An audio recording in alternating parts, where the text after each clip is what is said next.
The first steps of a historic U.S. brokered peace deal now underway in the Middle East. The final 20 hostages taken by Hamas 2 years ago were returned to Israel today. Take a look at an emotional moment for so many families reuniting with loved ones after 2 years.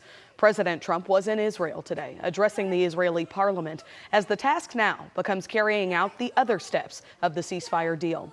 WFAA's Tiffany Liu is standing by in our newsroom tonight. And Tiffany, you talked to a political scientist to weigh in on the magnitude of this deal. Yeah, well, Dia, what happened today is definitely one for the history books. Israel and Hamas agreed to a ceasefire, and there were a lot of emotional reunions today, as you mentioned, both in Israel and in Gaza. Take a listen.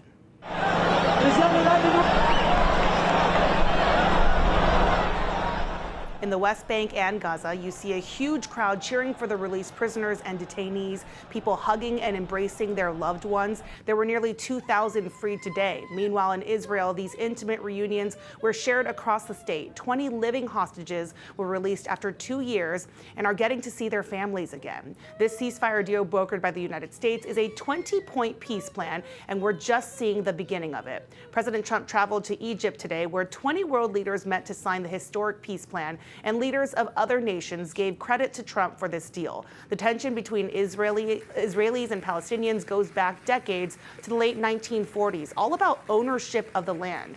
SMU political scientist Matthew Wilson tells us the hostage and prisoner exchange we saw today is a big deal.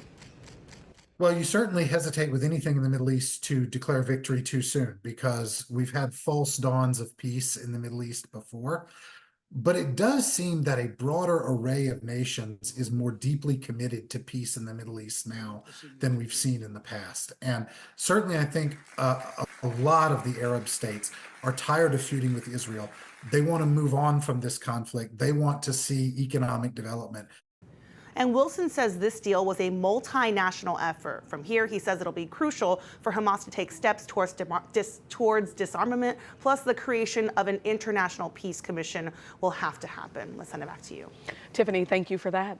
Dallas Mavericks owner Miriam Adelson joined President Trump on his visit to Israel. During his speech, the president credited Adelson and her late husband, Sheldon, for helping with the peace process. But they were very responsible for so much, including getting me thinking about Golan Heights, which is probably one of the greatest things to ever happen to Israel.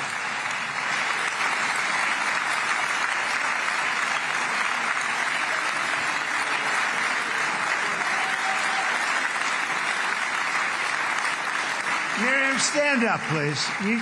She really is. I mean, she loves this country. Miriam Adelson is an Israeli-American physician, businesswoman, and philanthropist, and a longtime Trump supporter.